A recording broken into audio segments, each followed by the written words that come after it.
Бикош, неге ойнаймыз Сулифан? Сулифан, неге ойнаймыз? Неге спорласып ойнаймыз? Сен жеңілсең, не істейсің?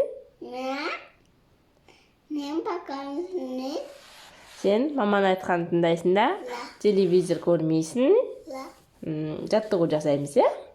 А мен жеңілсем не істейміз? Сенің айтқаныңды орындамам. Мен айтқанын орындамай телевизор көрсін, жарайды, келістік ал. Телевизорге қызығады бұл. Целый день телевизорнан отыра берсең. Давай. Телефонға келістік па? Онда телефон саған беремін, е? Давай, Сулифа ойнаймыз. 1, 2, 3, Сулифа! Ой, мен жаңбыр дедім ғой.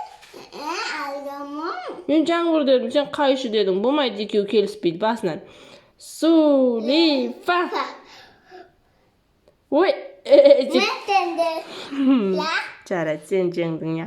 Енді телефон саған берем ба? Көп ойнамайсың бірақ, я? 1 сағат қана ма? 1 сағатта қайтадан мамаға бересің, окей?